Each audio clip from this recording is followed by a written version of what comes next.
I do think this game was marginally better than the game against Pittsburgh, but other than a moral victory for my YouTube titles, there's not much more to it than that.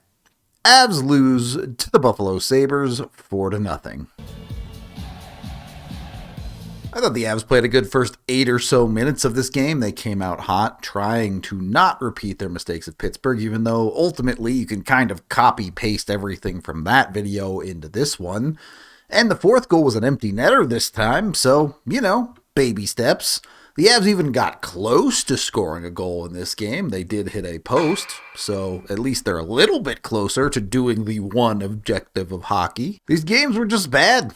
That's all there is to it. I don't really have a ton to break down for you here. The decent play to start the game completely imploded on the Avs when they give up the first goal. Josh Manson breaking a puck out himself here. He takes the neutral zone pretty well. He gets pretty deep in here, and he has options. He can dump this puck in. He can probably try to hit a player on the far side. Would have a little bit of trouble hitting Miles Wood here. Despite that, he tries to go with Miles Wood and causes a brutal turnover that leaves the Avs behind the play.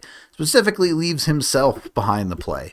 That's already bad enough. You really can't be making mistakes like that when you're a player like Josh Manson, expected to take care of his own end. But the problem gets compounded pretty badly by the back check here. This is a dangerous opportunity, but not a crazy one for Buffalo initially. But a shot gets blocked, and you're going to see Josh Manson is the fourth Av back into this frame, and he's just floating along. He's not moving his feet. He's not pushing to get back in this play. And if he was, maybe he gets there and actually makes this stick lift instead of this weak, half-hearted effort to try and stop a play that beats him. You need better there from Josh Manson. And I'm not even talking about the big mistake. Yeah, you need to see Josh Manson get that puck in deep, but the turnover is bad. Things like that will happen, and you're going to have to manage them. The lack of back-checking effort is just not acceptable. And this goes well beyond Josh Manson in this game, to be clear. The entire Avs looked like a lazy team for far too much of this game, losing puck battles if they're even getting engaged in them, and not doing what is necessary to win hockey games. You have one off game like you did in Pittsburgh? Okay, you can overlook that. You do that 2 games in a row? Nope. Now it has to stop. Why would you expect all of your skill plays to work if you're not going to put in the effort behind it? And that was just it. The effort wasn't there. The skill wasn't working for the entire rest of this game for Colorado. The Avs are not succeeding at the goal scoring objective of hockey. So if they're not going to do that very well, they need to prevent other teams from doing that.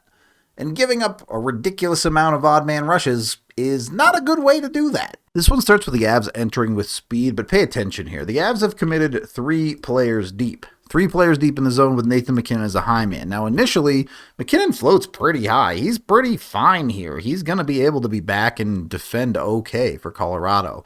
Their 3 guys in deep are gone. They're never getting back into this play. That's brutal. And then for no apparent reason, MacKinnon cuts in and challenges the puck carrier despite being one of 2 Avs back.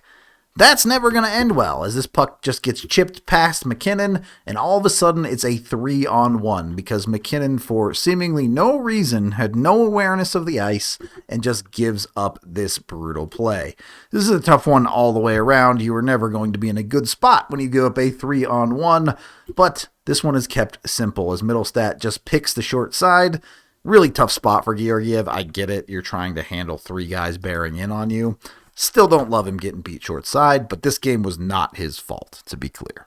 Honestly, from that goal, I think it was pretty clear-cut that this was another stinker from the Avs. Too cute, no execution, no effort. You've heard all of it before. In an effort to best mirror the Pittsburgh game, they even get the X-player curse involved. This is what happens when things spiral and you're not putting in the effort. The Avs lose an offensive zone face-off, and the puck is immediately out and coming down, bearing down on them in it was almost a 3-on-2 situation here. This puck slides across to the high slot, honestly beyond the high slot.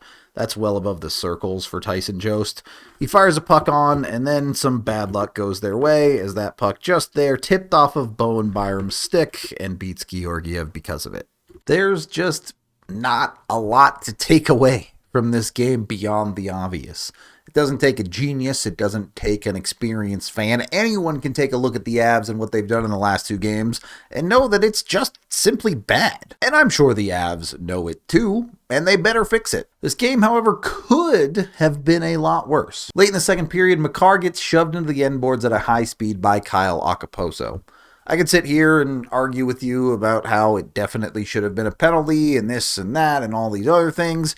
Makar comes out of the play pretty shaken up. He's very ginger with his right leg, but ultimately he returns to the game. And there really wasn't any difference going to be made. The Avs are already well on their way to losing the game at that point.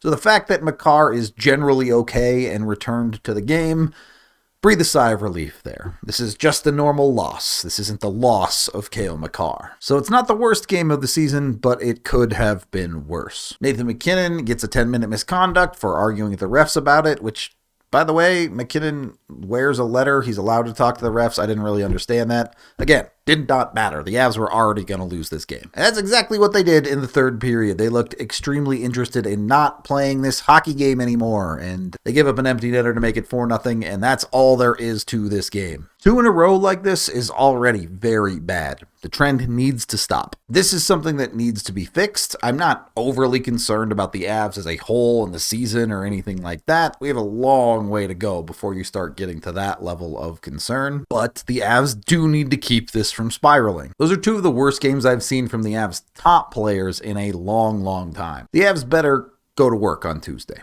I'll leave it at that. That is the end of this game video review. Thank you for watching. Head on over to thednvr.com for all of our coverage. I am Rudo, and honestly, I put as much effort into this video as the Avs put into that game. Probably more.